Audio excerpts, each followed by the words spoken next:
परम सत्कारयोग गुरु प्यारे साध संगी जनों, हर रोज की तरह श्री जपजी साहिब जी की जो पावन संस्था आरंभ की सी, कल के समय दे विच चार पौड़ियां तक संस्था सारे ने असीं रल मिल के की सी। सो आओ अगली संस्था का आरंभ करने तो पहला पांच वारी गुरु मंत्र, पांच वारी गुरु मंत्र का जाप करना चाहिए जी। एक ओंकार सतनाम करता पुरख निर्भव निर्वैर अकाल मूरत अजूनी सैभं गुर प्रसाद। एक ओंकार सतनाम करता पुरख निर्भव निर्वैर अकाल मूरत अजूनी सैभं गुर प्रसाद। एक ओंकार सतनाम करता पुरख निर्भव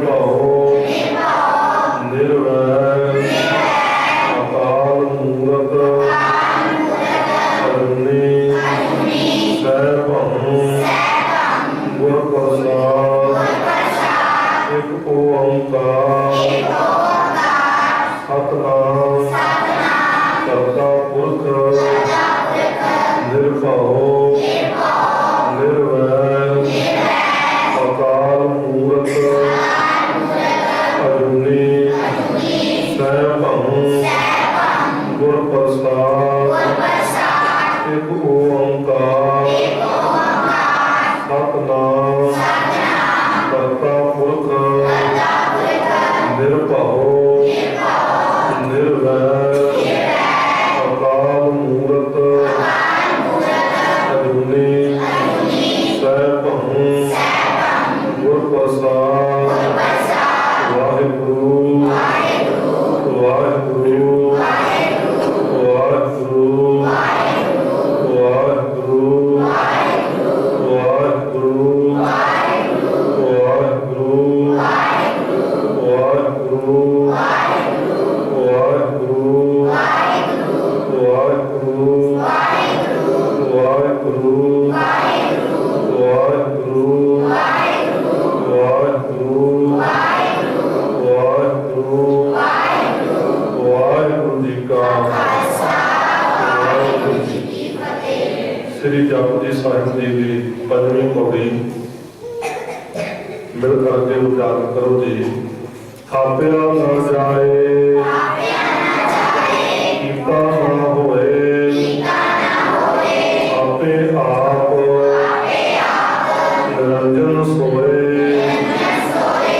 थापिया न जाए तो भाव है थापिया नहीं जा सकता, निम्या नहीं जा सकता। कीता न होए तो भाव है साडा बनाया नहीं बनता, ना होए तो भाव है होंद विच नहीं आउंदा।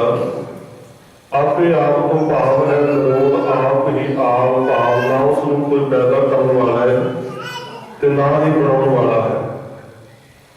सोए निरंजन तो भाव है अंजन तो रहित को हरि परमात्मा।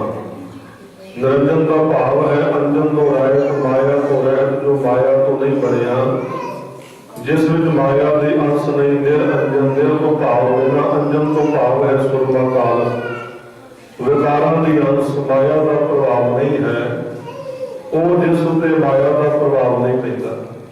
सब कहते अकाल पुरख माया के प्रभाव तो परे है, क्योंकि वो निरोल आप ही आप है। ना वो पैदा किया जा सकता है ते ना ही वो साडा बनाया जा सकता है, ना ही साडा वो बनाया बनता है। मालिक प्रभु परमात्मा सानू सारियां नूं पैदा करने वाला है, जो सी मूल मंत्र के अंदर भी ਇਹ ਪਾਵਨ ਬਚਨ ਵਿੱਚ ਆ ਰਿਹਾ ਸੀ ਕਰਤਾ ਪੁਰਖ। ਇਹ ਉਹ ਸਾਨੂੰ ਸਾਰਿਆਂ ਨੂੰ ਪੈਦਾ ਕਰਨ ਵਾਲਾ ਹੈ, ਔਰ ਉਸ ਨੂੰ ਪੈਦਾ ਕਰਨ ਵਾਲਾ ਕੋਈ ਵੀ ਨਹੀਂ। ਉਹਨੂੰ ਬਣਾਇਆ ਨਹੀਂ ਜਾ ਸਕਦਾ, ਉਹਨੂੰ ਪੈਦਾ ਨਹੀਂ ਕੀਤਾ ਜਾ ਸਕਦਾ। ਉਹ ਕੀ ਹੈ ਜੀ? ਸਹਿਬਾਨ। ਉਸ ਦੇ ਪ੍ਰਕਾਸ਼ ਹੈ, ਆਪਣੇ ਆਪ ਤੋਂ ਪ੍ਰਕਾਸ਼ਮਾਨ ਹੈ। ਜਿਨ ਸੇਵਿਆ ਤਿਨ ਪਾਇਆ ਮਾਨ। ਉਹ ਜਿਨ ਸ਼ਬਦ ਜਿਹੜਾ ਬੰਦੇ ਨੂੰ ਸਿਹਾਰੀ ਆ, ਜਦੇ ਨੂੰ ਵੀ ਸਿਹਾਰੀ ਆ। ਜਿਸ ਤੋਂ ਭਾਵ ਹੈ ਜਿਸ ਮਨੁੱਖ ਨੇ ਤਿੰਨ ਦੇ ਬੰਦੇ ਨੂੰ ਵੀ ਸਿਹਾਰੀ, ਦੂਜੇ ਨੂੰ ਵੀ ਸਿਹਾਰੀ ਲੱਗੀ ਹੋਈ ਹੈ, ਉਸ ਮਨੁੱਖ ਨੇ ਮਾਨ ਤੋਂ ਭਾਵ ਹੈ ਆਦਰ ਵਡਿਆਈ। ਜਿਸ ਮਨੁੱਖ ਨੇ ਉਸ ਅਕਾਲ ਪੁਰਖ ਨੂੰ ਸਿਮਰਿਆ, ਸਭ ਸੱਚੇ ਪਾਤਸ਼ਾਹ ਕਹਿੰਦੇ ਉਸ ਨੇ ਹੀ ਵਡਿਆਈ ਪਾ ਲਈ, ਉਹਨੂੰ ਹੀ ਆਦਰ ਮਾਨ ਸਨਮਾਨ ਮਿਲਦਾ। ਜਿਹੜਾ ਪ੍ਰਮਾਤਮਾ ਨੂੰ ਅਰਾਧਦਾ, ਪ੍ਰਮਾਤਮਾ ਨੂੰ ਸਿਮਰਦਾ ਹੈ, ਉਸ ਨੂੰ ਵਡਿਆਈ ਮਿਲਦੀ ਹੈ, ਸੋਭਾ ਮਿਲਦੀ ਹੈ। ਉਹਨੂੰ ਸਾਰੇ ਚੰਗਾ ਚੰਗਾ ਆਖਦੇ ਨੇ, ਭਗਤ ਭਗਤ ਆਖਦੇ ਨੇ, ਮਾਲਕ ਦਾ ਪਿਆਰਾ ਆਖਦੇ ਨੇ, ਗੁਰਮੁਖ ਆਖਦੇ ਨੇ। ਜਿਹੜਾ ਪ੍ਰਮਾਤਮਾ ਦੀ ਵਡਿਆਈ ਕਰਦਾ, ਜਿਹੜਾ ਪ੍ਰਮਾਤਮਾ ਨੂੰ ਸਿਮਰਦਾ ਹੈ, ਮਾਲਕ ਉਸ ਦੀ ਸਾਰੇ ਜਗਤ ਦੇ ਅੰਦਰ ਵਡਿਆਈ ਕਰਾਉਂਦਾ। ਜਿਹੜਾ ਮਾਲਕ ਨੂੰ ਅਰਾਧਦਾ, ਮਾਲਕ ਨੂੰ ਸਿਮਰਦਾ ਹੈ, ਸਾਰਾ ਜਗਤ ਉਹਦੀ ਸੋਭਾ ਕਰਦਾ ਹੈ, ਉਹਨੂੰ ਮਾਲਕ ਦੇ ਘਰ ਤੋਂ ਵਡਿਆਈ ਮਿਲਦੀ ਹੈ। ਨਾਨਕ ਗਾਵੀਐ ਗੁਣੀ ਨਿਧਾਨ। ਨਾਨਕ ਗਾਵੀਐ ਨਹੀਂ, ਨਾਨਕ ਗਾਵੀਐ ਗੁਣੀ ਨਿਧਾਨ। ਨਾਨਕ ਤੇ ਥੋੜਾ ਜਿਹਾ ਰੁਕ ਕੇ ਨਾਨਕ ਸੰਬੋਧਨ ਰੂਪ ਹੈ। ਗੁਣੀ ਨਿਧਾਨ ਤੋਂ ਭਾਵ ਹੈ ਗੁਣਾਂ ਦੇ ਖਜ਼ਾਨੇ। ਗਾਵੀਐ ਸਿਫਤ ਸਲਾਹ ਕਰੀ। ਸਭ ਆਖਦੇ ਨੇ ਹੇ ਨਾਨਕ, ਆਓ ਅਸੀਂ ਵੀ ਗੁਣਾਂ ਦੇ ਖਜ਼ਾਨੇ ਹਰੀ ਪਰਮਾਤਮਾ ਦੀ ਸਿਫਤ ਸਲਾਹ ਕਰੀ। ਗਾਵੀਐ ਸੁਣੀਐ ਮਨ ਰਖੀਐ ਭਾਵੋ। ਦੇਖੋ, ਮਨ ਸ਼ਬਦ ਅਸੀਂ ਬੋਲਦੇ ਹਾਂ ਤੇ ਨੰਨੇ ਨੂੰ ਸਿਹਾਰੀ ਹੈ, ਜਿਹਦਾ ਭਾਵ ਹੈ ਮਨ ਵਿੱਚ। ਰਖੀਐ ਤੋਂ ਭਾਵ ਹੈ ਟਿਕਾਈ, ਤੇ ਭਾਵ ਦਾ ਅਰਥ ਹੁੰਦਾ ਜੀ ਰੱਬ ਦਾ ਪਿਆਰ, ਪ੍ਰੇਮ। ਸਭ ਕਹਿੰਦੇ ਆਓ ਅਕਾਲ ਪੁਰਖ ਦੇ ਗੁਣ ਗਾਵੀਏ ਤੇ ਸੁਣੀਏ, ਆਪਣੇ ਮਨ ਵਿੱਚ ਉਹਦਾ ਪ੍ਰੇਮ ਵੀ ਟਿਕਾਈਏ। ਭਾਵ ਬਾਣੀ ਨੂੰ ਪੜ੍ਹਨਾ ਵੀ ਆ ਤੇ ਸੁਣਨਾ ਵੀ ਆ, ਤੇ ਪੜ੍ਹਦੇ ਆ ਤੇ ਸੁਣਦੇ ਆ, ਮਾਲਕ ਦਾ ਪ੍ਰੇਮ ਵੀ ਹਿਰਦੇ ਵਿੱਚ ਧਾਰਨ ਕਰਨਾ। ਜਿਵੇਂ ਕੱਲ ਅਸੀਂ ਵਿਚਾਰ ਰਹੇ ਸਾਂ ਕਿ ਭਾਗਿਆ ਭਾਉ ਅਪਾਰ। ਮਾਲਕ ਦੀ ਬੋਲੀ ਕੀ ਹੈ ਜੀ? ਪ੍ਰੇਮ ਦੀ ਬੋਲੀ। ਤੇ ਅਸੀਂ ਉਹਦੇ ਗੁਣ ਗਾਉਣੇ ਨੇ, ਉਹਦੇ ਗੁਣ ਸੁਣਨੇ ਨੇ, ਤੇ ਉਹਦੇ ਦੁਆਰਾ ਵੀ ਅੰਦਰ ਪ੍ਰੇਮ ਚਾਹੀਦਾ, ਪ੍ਰੇਮਾ ਭਗਤੀ ਚਾਹੀਦੀ। ਪਰਮਾਤਮਾ ਨੂੰ ਸਿਮਰਨਾ ਹੈ, ਪਰਮਾਤਮਾ ਦੀ ਵਡਿਆਈ ਨੂੰ ਸੁਣਨਾ, ਤੇ ਸਭ ਕਹਿੰਦੇ ਉਹਦਾ ਭਾਵ ਵੀ, ਉਹਦਾ ਪਿਆਰ ਵੀ ਹਿਰਦੇ ਦੇ ਵਿੱਚ ਟਿਕਾਉਣਾ ਕਰੀਏ। ਦੁੱਖ ਪਰ ਹਾਰ ਸੁਖ ਘਰ ਲੈ ਜਾਏ। ਦੁੱਖ ਪਰ ਹਾਰ ਤੋਂ ਭਾਵ ਹੈ ਦੁੱਖ ਨੂੰ ਦੂਰ ਕਰਕੇ, ਘਰ ਤੋਂ ਭਾਵ ਹੈ ਹਿਰਦੇ ਵਿੱਚ, ਲੈ ਜਾਏ ਤੋਂ ਭਾਵ ਹੈ ਲੈ ਜਾਂਦਾ, ਖੜ ਲੈਂਦਾ ਹੈ। ਜੋ ਮਨੁੱਖ ਇਹ ਆਹਰ ਕਰਦਾ, ਇਹ ਆਹਰ ਜਿਹੜਾ ਬਾਣੀ ਨੂੰ ਸੁਣਦਾ, ਜਿਹੜਾ ਬਾਣੀ ਨੂੰ ਪੜ੍ਹਦਾ, ਜਿਹੜਾ ਸਿਫਤ ਸਲਾਹ ਦੀ ਵਡਿਆਈ ਨੂੰ ਗਾਉਂਦਾ ਤੇ ਸੁਣਦਾ ਹੈ, ਉਹ ਆਪਣਾ ਦੁੱਖ ਦੂਰ ਕਰਕੇ ਸੁੱਖ ਨੂੰ ਹਿਰਦੇ ਵਿੱਚ ਵਸਾ ਲੈਂਦਾ ਹੈ। ਭਾਵ ਮਾਲਕ ਦੀ ਬਾਣੀ ਨੂੰ ਪੜ੍ਹਿਆ, ਮਾਲਕ ਦੀ ਬਾਣੀ ਨੂੰ ਸੁਣਿਆ, ਦੁੱਖ ਰੋਗ ਸੰਤਾਪ ਉਤਰੇ। ਸੁਣੀ ਸੱਚੀ ਬਾਣੀ, ਮਾਲਕ ਦੀ ਬਾਣੀ ਨੂੰ ਸੁਣੀਏ, ਮਾਲਕ ਦੀ ਬਾਣੀ ਨੂੰ ਜਪੀਏ, ਸਾਰੇ ਦੁੱਖ ਸੰਤਾਪ ਕਲੇਸ਼ ਜਿਹੜੇ ਨੇ ਉਹ ਚਲੇ ਜਾਂਦੇ, ਦੁੱਖ ਕਲੇਸ਼ ਦੂਰ ਹੋ ਜਾਂਦੇ। ਤੇ ਦੁੱਖ ਕਲੇਸ਼ ਕਿੱਥੇ ਨੇ? ਦੁੱਖ ਕਲੇਸ਼ ਕਿੱਥੇ ਬਣਦੇ ਨੇ? ਸਭ ਕਹਿੰਦੇ ਵਿਪਤ ਤਹਾਂ ਜਾਂ ਹਰ ਸਿਮਰਨ ਨਾ। ਵਿਪਤਾ ਉੱਥੇ ਆ ਜਿੱਥੇ ਪਰਮਾਤਮਾ ਦਾ ਸਿਮਰਨ ਨਹੀਂ। ਹੁਣ ਜਿਨ੍ਹਾਂ ਘਰਾਂ ਦੇ ਵਿੱਚ ਬਾਣੀ ਨਹੀਂ ਪੜ੍ਹੀ ਜਾਂਦੀ, ਗੁਰੂ ਦੀ ਸੇਵਾ ਭਗਤੀ ਨਹੀਂ ਕੀਤੀ ਜਾਂਦੀ, ਬਾਬਾ ਕਬੀਰ ਸਾਹਿਬ ਜੀ ਕਹਿੰਦੇ ਉਹ ਘਰ ਜਿਹੜੇ ਨੇ ਨਾ, ਉਹ ਘਰ ਨਹੀਂ, ਉਹ ਮਹਿਲ ਬਾੜੀਆਂ ਨਹੀਂ। ਉਹ ਕਹਿੰਦੇ ਸ਼ਮਸ਼ਾਨ ਭੂਮੀ ਦੇ ਨਹੀਂ ਆਏ। ਦੇਖੋ, ਜਿਹਨੂੰ ਅਸੀਂ ਬੜੀਆਂ ਕਹਿੰਦੇ ਆ, ਜਿਹਨੂੰ ਅਸੀਂ ਸ਼ਮਸ਼ਾਨ ਕਹਿੰਦੇ ਆ, ਜਿੱਥੇ ਮੁਰਦੇ ਫੂਕੇ ਜਾਂਦੇ, ਜਿੱਥੇ ਮੁਰਦੇ ਜਲਾਏ ਜਾਂਦੇ, ਤੇ ਉਹ ਮਹਿਲ ਬਾੜੀਆਂ ਭਗਤ ਜੀ ਕਹਿੰਦੇ ਸ਼ਮਸ਼ਾਨ ਭੂਮੀ ਦੀ ਨਿਆਈ, ਜਿੱਥੇ ਪ੍ਰਮਾਤਮਾ ਦੀ ਬਾਣੀ ਨਹੀਂ ਪੜ੍ਹੀ ਜਾਂਦੀ, ਜਿੱਥੇ ਗੁਰੂ ਦੀ ਸੇਵਾ ਨਹੀਂ। ਉੱਥੇ ਰਹਿਣ ਵਾਲੇ ਲੋਕ ਜਿਹੜੇ ਨੇ, ਭਗਤ ਜੀ ਕਹਿੰਦੇ ਉਹ ਮਨੁੱਖ ਨਹੀਂ, ਉਹ ਰਹਿਣ ਵਾਲੇ ਲੋਕ ਜਿਹੜੇ ਨੇ ਨਾ, ਉਹ ਭੂਤਾਂ ਪ੍ਰੇਤਾਂ ਦੇ ਨਹੀਂ ਆਏ। ਇਹ ਗੁਰਬਾਣੀ ਦਾ ਬਚਨ ਆ।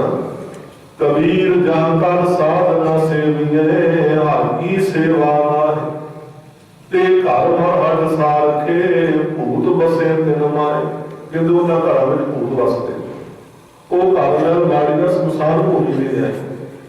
ਤੇ ਪਿਆਰਿਓ, ਸੁਭਾਵਕ ਹੈ, ਜੇ ਅਸੀਂ ਘਰਾਂ ਵਿੱਚ ਰਹਿੰਦੇ ਹਾਂ ਤੇ ਸਾਨੂੰ ਘਰਾਂ ਵਿੱਚ ਮਿਲਣ ਕੌਣ ਆਉਂਦੇ ਨੇ? ਸਾਡੇ ਰਿਸ਼ਤੇਦਾਰ। ਸਾਡੇ ਸੰਬੰਧੀ। ਤੇ ਜਿਨ੍ਹਾਂ ਘਰਾਂ ਵਿੱਚ ਭੂਤ ਪ੍ਰੇਤ ਰਹਿੰਦੇ ਨੇ ਉਹਨਾਂ ਨੂੰ ਮਿਲਣ ਕੌਣ ਆਉਣਗੇ? ਉਹਨਾਂ ਦੇ ਸੰਬੰਧੀ ਮਿਲਣ ਆਉਣਗੇ, ਉੱਥੇ ਭੂਤ ਪ੍ਰੇਤ ਹੀ ਆਉਣੇ। ਇਸ ਲਈ ਪਿਆਰਿਓ, ਸਾਨੂੰ ਗੁਰਮੁਖਾਂ ਵਾਲਾ ਜੀਵਨ ਬਣਾਉਣਾ ਚਾਹੀਦਾ, ਸਾਨੂੰ ਸੰਤਾਂ ਵਾਲਾ ਜੀਵਨ ਬਣਾਉਣਾ ਚਾਹੀਦਾ, ਗੁਰੂ ਕੇ ਪਿਆਰਿਆਂ ਵਾਲਾ, ਭਗਤਾਂ ਵਾਲਾ ਜੀਵਨ ਬਣਾਉਣਾ ਚਾਹੀਦਾ। ਘਰ ਜਿਹੜਾ ਉਹ ਧਰਮਸ਼ਾਲਾ ਬਣ ਜਾਏ, ਗੁਰਦੁਆਰਾ ਬਣ ਜਾਏ, ਘਰ ਵਿੱਚ ਨਾਮ ਬਾਣੀ ਦਾ ਵਾਸਾ ਹੋਵੇ, ਨਾਮ ਬਾਣੀ ਘਰਾਂ ਦੇ ਵਿੱਚ ਚੱਲੇ ਤੇ ਝਗੜੇ ਕਲੇਸ਼ ਦੁੱਖ ਜਿਹੜੇ ਨੇ ਉਹ ਖਤਮ ਹੋ ਜਾਂਦੇ। ਜਿੱਥੇ ਦੁੱਖ ਕਲੇਸ਼ ਨੇ ਉੱਥੇ ਬਾਣੀ ਨਹੀਂ ਆ, ਤਾਂ ਹੀ ਦੁੱਖ ਕਲੇਸ਼ ਬਣਦੇ। ਜਿੱਥੇ ਗੁਰੂ ਦੀ ਸੇਵਾ ਭਗਤੀ ਪ੍ਰਮਾਤਮਾ ਦਾ ਸਿਮਰਨ ਹੈ, ਉੱਥੇ ਦੁੱਖ ਕਲੇਸ਼ ਝਗੜੇ ਜਿਹੜੇ ਨੇ ਸਾਰੇ ਮੁੱਕ ਜਾਂਦੇ ਨੇ। ਸਾਹਿਬ ਕਹਿੰਦੇ ਉਹ ਆਪਣਾ ਦੁੱਖ ਦੂਰ ਕਰਕੇ ਆਪਣੇ ਹਿਰਦੇ ਵਿੱਚ ਸੁੱਖ ਟਿਕਾ ਲੈਂਦਾ ਹੈ। ਗੁਰਮੁਖ ਨਾਦੰ ਗੁਰਮੁਖ ਵੇਦੰ ਗੁਰਮੁਖ ਰਹਿਆ ਸਮਾਈ। ਉਹ ਗੁਰਮੁਖ ਸ਼ਬਦ ਬੋਲਦੇ ਆ ਤੇ ਗੁਰਮੁਖ ਦੇ ਖੱਖੇ ਨੂੰ ਸਿਹਾਰੀ ਲੱਗੀ। ਸਾਰੇ ਗੁਰਕਿਆਂ ਦੇ ਵਿੱਚ ਧਿਆਨ ਦਿਓ, ਖੱਖੇ ਨੂੰ ਸਿਹਾਰੀ ਲੱਗੀ, ਜਿਸ ਤੋਂ ਭਾਵ ਹੈ ਗੁਰੂ ਵੱਲ ਮੁਖ ਕੀਤਿਆਂ। ਭਾਵ ਜਿਸ ਮਨੁੱਖ ਦਾ ਮੁਖ ਜਿਹੜਾ ਗੁਰੂ ਵੱਲ ਹੈ, ਗੁਰੂ ਦੀ ਰਾਹੀਂ, ਇਹਦਾ ਅਰਥ ਬਣੇ। ਸਿਹਾਰੀ ਜਿਹੜੀ ਆ ਉਹ ਰਾਹੀਂ ਦੇ ਅਰਥਾਂ ਦੇ ਵਿੱਚ ਆਏ। ਧੰਨ ਗੁਰੂ ਨਾਨਕ ਸਾਹਿਬ ਸੱਚੇ ਪਾਤਸ਼ਾਹ ਫਰਮਾਉਂਦੇ ਨੇ ਕਿ ਇਹ ਭਾਈ, ਨਾਮ ਤੇ ਗਿਆਨ ਗੁਰੂ ਦੀ ਰਾਹੀਂ ਪ੍ਰਾਪਤ ਹੁੰਦਾ ਹੈ। ਨਾਮ ਤੋਂ ਭਾਵ ਹੈ ਆਵਾਜ਼, ਜ਼ਿੰਦਗੀ ਦੀ ਰੋਮਕ ਸ਼ਬਦ, ਤੇ ਵੇਦ ਤੋਂ ਭਾਵ ਹੈ ਗਿਆਨ। ਕਹਿੰਦੇ ਨਾਮ ਵੀ ਤੇ ਗਿਆਨ ਵੀ ਮਾਲਕ ਪ੍ਰਭੂ ਪਰਮਾਤਮਾ ਦਾ ਇਹ ਪ੍ਰਾਪਤ ਕਿਵੇਂ ਹੁੰਦਾ ਜੀ? ਗੁਰੂ ਦੀ ਰਾਹੀਂ। ਗੁਰੂ ਤੋਂ ਬਿਨਾਂ ਇਹ ਪਰਮਾਤਮਾ ਦਾ ਗਿਆਨ, ਪਰਮਾਤਮਾ ਦਾ ਨਾਮ ਨਹੀਂ ਮਿਲਦਾ। ਗੁਰਮੁਖ ਰਹਿਆ ਸਮਾਈ, ਤੇ ਗੁਰੂ ਦੀ ਰਾਹੀਂ ਹੀ ਇਹ ਪ੍ਰਤੀਤ ਆਉਂਦੀ ਹੈ ਕਿ ਮਾਲਕ ਸਾਰੀਆਂ ਥਾਵਾਂ ਦੇ ਵਿੱਚ ਵਿਆਪਕ ਹੈ।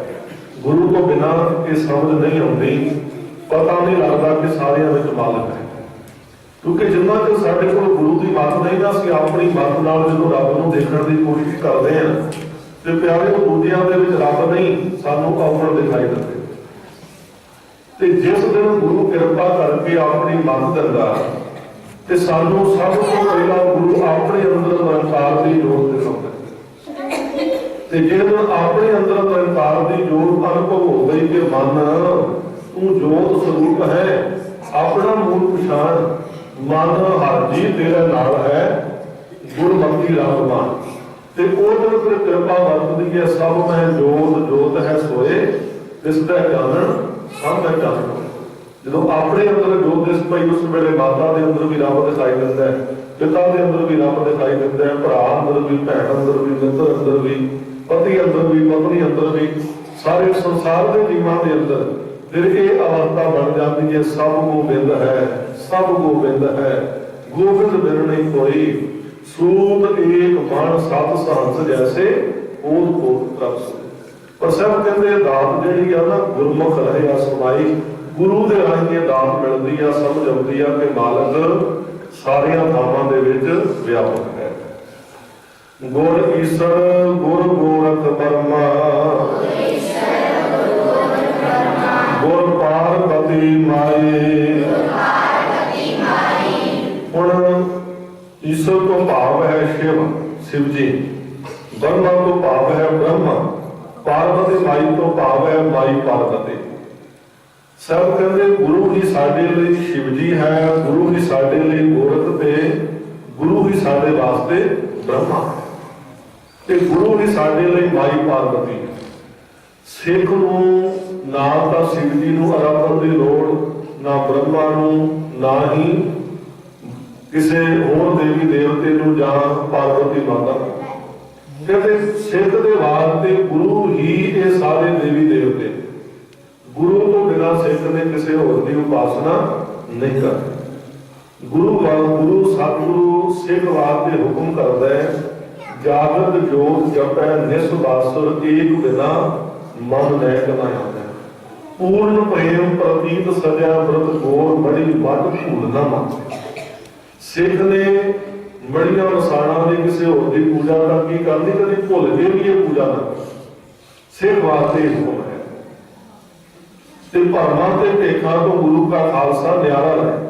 ਤੇ ਜਿਹੜਾ ਨਿਆਰਾ ਰਹਿੰਦਾ ਪਾਤਸ਼ਾਹ ਕਹਿੰਦੇ ਕੇਵਲ ਮੇਰਾ ਸਿੱਖ ਹੀ ਨਹੀਂ, ਕੇਵਲ ਮੇਰਾ ਖਾਲਸਾ ਹੀ ਨਹੀਂ, ਉਹ ਮੇਰਾ ਗੁਰੂ ਹੈ। ਪਰਮ ਭੇਗ ਤੇ ਰਹਿ ਨਿਆਰਾ ਸੋ ਖਾਲਸ ਸਤਿਗੁਰੂ ਹਮਾਰਾ। ਇਸ ਲਈ ਪਾਤਸ਼ਾਹ ਕਹਿੰਦੇ ਸਾਡੇ ਵਾਸਤੇ ਗੁਰੂ ਨਹੀਂ शिव जी है, गुरु साढ़े वास्ते ब्रह्मा है, गुरु साढ़े वास्ते गोरख है, ते गुरु साढ़े वास्ते माई पार्वती है। जे हो जाना आखा नहीं, कहना कथन न जाए। हुण हाउ शब्द लिखिया होया हाउ दे उपर हाउ, इनू हाउ पढ़ना। हाउ तो भाव हुंदा मैं, जाना तो भाव है समझ लवां, अनुभव कर लवां।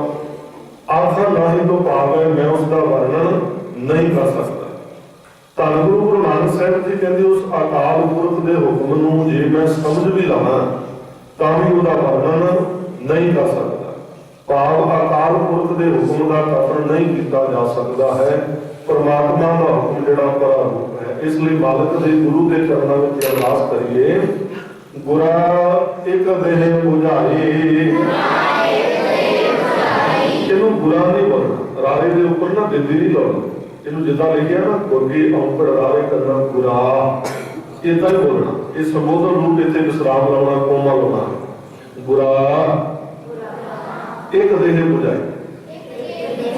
ਗੁਰਾ ਦਾ ਅਰਥ ਜਿਹੜਾ ਬਣੇਗਾ ਨਾ ਉਹ ਬਣੇਗਾ हे ਗੁਰੂ ਜੀ, हे ਸਤਿਗੁਰੂ ਜੀ, ਤੇਰੇ ਅੱਗੇ ਅਰਦਾਸ ਹੈ ਕਿ ਮੈਨੂੰ ਇੱਕ ਸਮਝ ਦੇ, ਮੈਨੂੰ ਇੱਕ ਗਿਆਨ ਦੇ, ਮੈਨੂੰ ਇੱਕ ਦਾਤ ਦੇ ਕਿ सबना जिया का एक दाता,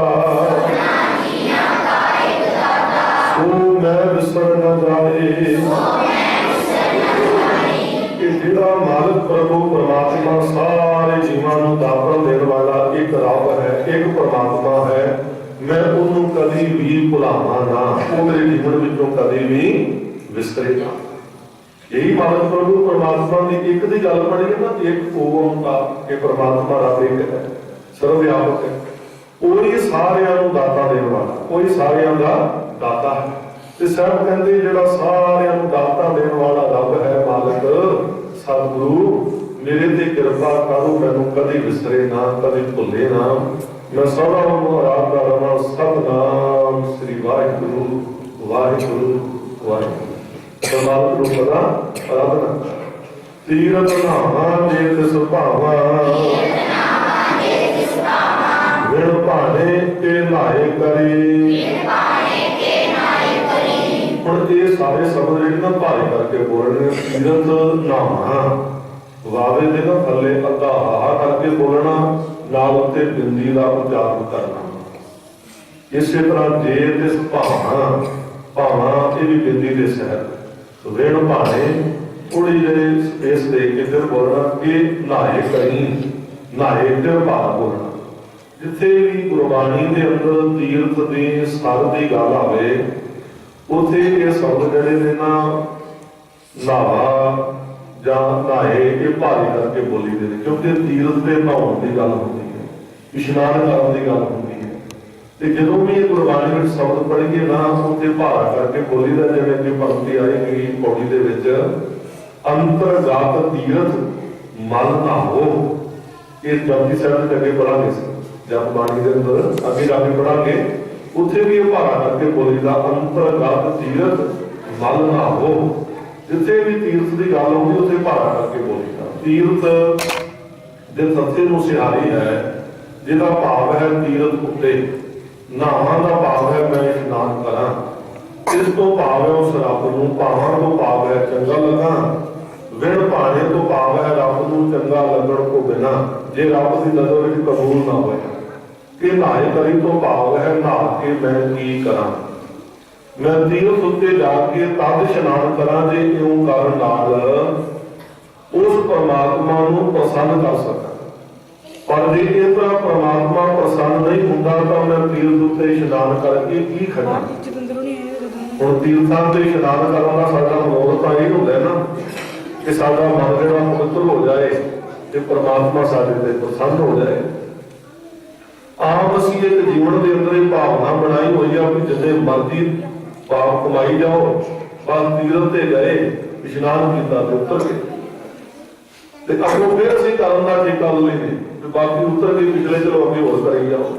ਨਹੀਂ ਪਿਆਰਿਓ, ਤੀਰਥ ਤੇ ਪਹਿਲੀ ਗੱਲ ਸਾਹਿਬ ਕਹਿੰਦੇ ਇਸ਼ਨਾਨ ਕਰਨ ਦਾ ਤਨ ਨੂੰ ਸਰੀਰ ਨੂੰ ਤਾਂ ਲਾਭ ਹੋ ਸਕਦਾ, ਸਰੀਰ ਦੇ ਮੈਲ ਤਾਂ ਉਤਰ ਸਕਦੇ ਆ, ਪਰ ਇਹਦੇ ਨਾਲ ਮਨ ਜਿਹੜਾ ਨਾ ਉਹ ਪਵਿੱਤਰ ਨਹੀਂ ਹੋ ਸਕਦਾ, ਇਹਦੇ ਨਾਲ ਪਰਮਾਤਮਾ ਦੀ ਪ੍ਰਸੰਨਤਾ ਨਹੀਂ ਮਿਲ ਸਕਦੀ। ਤੁਹਾਡੇ ਤੋਂ ਬਹੁਤ ਹੀ ਦੂਰ ਨਹੀਂ ਗੋਇੰਦਵਾਲ ਸਾਹਿਬ ਦੀ ਧਰਤੀ, ਜਿੱਥੇ ਸਾਡੀ ਇੱਕ ਇਹ ਗੁਰੂ ਕੀ ਰਹਿਮਤ ਚਲੀ ਆ ਰਹੀ ਆ ਕਿ 84 ਜਪਜੀ ਦੇ ਇਸ਼ਨਾਨ, 84 ਪਾਠ ਤੇ 84 ਉਸ ਬੌਲੀ ਦੇ ਵਿੱਚ ਇਸ਼ਨਾਨ ਕੀਤੇ ਆ, ਜੀਵ ਦੀ 84 ਕੱਟੀ ਜਾਂਦੀ। ਪਿਆਰਿਓ, ਕੋਈ ਕਿੰਤੂ ਨਹੀਂ, ਗੁਰੂ का वचन है ये सत है। 84 कटी जाती है, 84 पाठ करो, इशनान करो, ये कटी जाती है। पर एक वचन जरूर ध्यान में रखियो कि जे 84 पाठ करके 84 इशनान करके ते किया कि गुरु अमरदास साहब सच्चे पातशाह अज तो मैं तेरा हो गया, ਜਿਹੜੀਆਂ ਅੱਖਾਂ ਦੇ ਵਿੱਚ ਇਹ ਜਲ ਤੇਰੀ ਬੌਲੀ ਦਾ ਲੱਗਾ, ਜਿਹੜੀਆਂ ਅੱਖਾਂ ਨਾਲ ਮੈਂ ਦੇਖ ਕੇ ਪਾਠ ਕੀਤਾ, ਅੱਜ ਤੋਂ ਬਾਅਦ ਇਹ ਅੱਖਾਂ ਮਾੜਾ ਨਹੀਂ ਦੇਖਣਗੀਆਂ। ਜਿਨ੍ਹਾਂ ਕੰਨਾਂ ਨੇ ਬਾਣੀ ਸੁਣੀ ਆ, ਜਿਹੜੇ ਕੰਨਾਂ ਵਿੱਚ ਤੇਰੀ ਬੌਲੀ ਦਾ ਜਲ ਪਿਆ, ਅੰਮ੍ਰਿਤਮਈ ਜਲ ਪਿਆ, ਇਹ ਕੰਨ ਅੱਜ ਤੋਂ ਮਾੜਾ ਨਹੀਂ ਸੁਣਨਗੇ। ਜਿਹੜੀ ਜ਼ੁਬਾਨ ਦੇ ਨਾਲ ਪਾਠ ਕੀਤਾ, ਇਹ ਜ਼ੁਬਾਨ ਅੱਜ ਤੋਂ ਬਾਅਦ ਨਿੰਦਿਆ ਚੁਗਲੀ ਨਹੀਂ ਕਰੇਗੀ। ਜਿਹੜੇ ਹੱਥਾਂ ਦੇ ਵਿੱਚ ਗੁੜਕਾ ਫੜ ਕੇ ਪਾਠ ਕੀਤਾ, ਜਿਹੜੇ ਹੱਥ ਬੌਲੀ ਦੇ ਵਿੱਚ ਧੋਤੇ ਗਏ, ਇਸ਼ਨਾਨ ਕੀਤਾ, ਇਹ ਹੱਥ ਤੋਂ ਅੱਜ ਤੋਂ ਬਾਅਦ ਮਾੜਾ ਕੰਮ ਨਹੀਂ ਕਰਨਗੇ। ਜਿਹੜੇ ਕਦਮਾਂ ਨਾਲ ਇਸ ਘਰ ਵਿੱਚ ਚੱਲ ਕੇ ਆਇਆ, ਇਹ ਕਦਮ ਹੁਣ ਠੇਕਿਆਂ ਤੇ ਨਹੀਂ ਜਾਣਗੇ, ਇਹ ਕਦਮ ਮਾੜੇ ਪਾਸੇ ਨਹੀਂ ਜਾਣਗੇ। ਤੇ ਪਿਆਰਿਓ, 84 ਕੱਟੀ ਜਾਏ ਤੇ ਜੇ 84 ਦੀ ਬਜਾਏ 84 ਤੋਂ ਡਬਲ ਪਾਠ ਵੀ ਕਰੋ, 84 ਇਸ਼ਨਾਨਾਂ ਤੋਂ ਡਬਲ ਇਸ਼ਨਾਨ ਵੀ ਕਰੋ, ਹਰ ਪੂਰਨਮਾਸੀ ਤੇ ਜਾ ਕੇ ਮੱਸਿਆ ਸੰਗਰਾਂਦ ਤੇ ਜਾ ਕੇ ਇਸ਼ਨਾਨ ਕਰੋ। ਪਰ ਪਿਆਰਿਓ, ਜੇ ਅਸੀਂ ਜੀਵਨ ਦੇ ਵਿੱਚੋਂ ਬੁਰੇ ਸੁਭਾਅ ਨੂੰ ਤਿਆਗਿਆ ਨਹੀਂ, ਗੁਰੂ ਦੇ ਨਹੀਂ ਹੋਏ, ਤੇ 84 ਸਾਡੀ ਨਹੀਂ ਕੱਟੀ ਜਾਣੀ, ਉਹ ਗੇਰ ਉੱਥੇ ਬਣਿਆ। ਇਸ ਲਈ ਸਤਿਗੁਰੂ ਨੇ ਕਿਹਾ ਕੀਰਤ ਤੇ ਤਾਂ ਨਹਾਣਾ, ਜੇ ਮਾਲਕ ਨੂੰ ਭਾ ਜਾਵਾਂ, ਮਾਲਕ ਦੀ ਪ੍ਰਸੰਨਤਾ ਮਿਲ ਜਾਏ, ਤੇ ਜੇ ਮਾਲਕ ਪ੍ਰਸੰਨ ਹੀ ਨਾ ਹੋਇਆ ਤੀਰਥ ਇਸ਼ਨਾਨ ਕਰਨ ਦੇ ਨਾਲ, ਤੇ ਫਿਰ ਮੈਂ ਇਸ਼ਨਾਨ ਕਰਕੇ ਕੀ ਕਰਾਂ। ਜੀਤੀ ਸਿਰਠ ਉਪਾਏ ਵੇਖਾਂ, ਵਿਣ ਕਰਮ ਕੇ ਮਿਲਾ ਲਏ। ਜੀਤੀ ਤੋਂ ਭਾਵ ਹੈ ਜਿਤਨੀ, ਸਿਰਠ ਤੋਂ ਭਾਵ ਹੈ ਸ੍ਰਿਸ਼ਟੀ ਦੁਨੀਆ, ਉਪਾਈ ਤੋਂ ਭਾਵ ਹੈ ਪੈਦਾ ਕੀਤੀ ਹੋਈ, ਵੇਖਾਂ ਤੋਂ ਭਾਵ ਹੈ ਮੈਂ ਵੇਖਦਾ ਹਾਂ, ਵਿਣ ਕਰਮਾਂ ਤੋਂ ਭਾਵ ਹੈ ਪ੍ਰਭੂ ਦੀ ਮਿਹਰ ਤੋਂ ਬਿਨਾਂ। ਇਹ ਮਿਲਿਆ ਤੋਂ ਭਾਵ ਹੈ ਕੀ ਮਿਲਦਾ ਹੈ, ਕੁਝ ਨਹੀਂ ਮਿਲਦਾ। ਇਹ ਲਈ ਤੋਂ ਭਾਵ ਹੈ ਕੀ ਕੋਈ ਲੈ ਸਕਦਾ ਹੈ। ਸਭ ਸੱਚੇ ਪਾਤਸ਼ਾਹ ਕਹਿੰਦੇ ਅਕਾਲ ਪੁਰਖ ਦੀ ਪੈਦਾ ਕੀਤੀ ਹੋਈ ਜਿੰਨੀ ਵੀ ਇਹ ਸ੍ਰਿਸ਼ਟੀ ਦੁਨੀਆ ਵੇਖਦਾ ਹਾਂ, ਇਹਦੇ ਵਿੱਚ ਪਰਮਾਤਮਾ ਦੀ ਕਿਰਪਾ ਤੋਂ ਬਿਨਾਂ ਕਿਸੇ ਨੂੰ ਕੁਝ ਨਹੀਂ ਮਿਲਦਾ, ਕੋਈ ਕੁਝ ਨਹੀਂ ਲੈ ਸਕਦਾ ਜਿੰਨਾ ਚਿਰ ਪਰਮਾਤਮਾ ਦੀ ਮਿਹਰ ਨਹੀਂ ਹੁੰਦੀ। ਵਿਣ ਕਰਮਾਂ ਵਿੱਚ ਪਾਈਏ ਨਹੀਂ, ਜੇ ਬੋ ਤੇਰਾ ਤਾਂ। ਕਰਮਾਂ ਤੋਂ ਬਿਨਾਂ, ਮਾਲਕ ਦੀ ਮਿਹਰ ਤੋਂ ਬਿਨਾਂ, ਬਖਸ਼ਿਸ਼ ਤੋਂ ਬਿਨਾਂ ਨਹੀਂ ਦਾਤਾ ਮਿਲਦੀ। ਮਤ ਵਿੱਚ ਰਤਨ ਜਵਾਹਰ ਮਾਣਿਕ, ਜੇ ਇੱਕ ਗੁਰ ਕੀ ਸਿੱਖ ਸੁਣੀ। ਮਤ ਵਿੱਚ ਮਨੁੱਖ ਦੀ ਬੁੱਧ ਦੇ ਅੰਦਰ ਹੀ ਮਾਣਕ ਤੋਂ ਭਾਵ ਹੈ ਮੋਤੀ, ਇੱਕ ਸਿੱਖ ਤੋਂ ਭਾਵ ਹੈ ਇੱਕ ਸਿੱਖਿਆ, ਸੁਣੀ ਤੋਂ ਭਾਵ ਹੈ ਸੁਣੀਏ ਜੇ ਸੁਣੀ ਜਾਏ। ਸਭ ਕਹਿੰਦੇ ਜੇ ਸਤਿਗੁਰੂ ਦੀ ਇੱਕ ਸਿੱਖਿਆ ਸੁਣ ਲਈ ਜਾਏ ਤੇ ਮਨੁੱਖ ਦੀ ਬੁੱਧ ਦੇ ਅੰਦਰ ਰਤਨ ਜਵਾਹਰਾਤ ਮੋਤੀ ਉਪਜ ਪੈਂਦੇ ਨੇ, ਭਾਵ ਪਰਮਾਤਮਾ ਦੇ ਗੁਣ ਪੈਦਾ ਹੋ ਜਾਂਦੇ ਹਨ। ਮਤ ਦੇ ਵਿੱਚ ਗੁਰੂ ਦੀ ਇੱਕ ਸਿੱਖਿਆ ਵੀ ਸੁਣ ਲਈ ਤੇ ਮਾਲਕ ਦਾ ਜਿਹੜਾ ਸੁਭਾਅ ਆ ਦਿਆਲੂ, ਸਾਡੇ ਅੰਦਰ ਦਿਆਲਤਾ ਦਇਆ ਆ ਜਾਏ, ਇੱਕ ਰਤਨ ਜਵਾਹਰਾਤ ਪੈਦਾ ਹੋਵੇ। ਮਾਲਕ ਨਿਰਵੈਰ ਹੈ, ਸਾਡੇ ਅੰਦਰੋਂ ਵੈਰ ਭਾਵਨਾ ਖਤਮ ਹੋ ਜਾਏ ਤੇ ਇਹ ਇੱਕ ਮਹਾਨ ਮਾਲਕ ਦਾ ਸੁਭਾਅ ਰੂਪੀ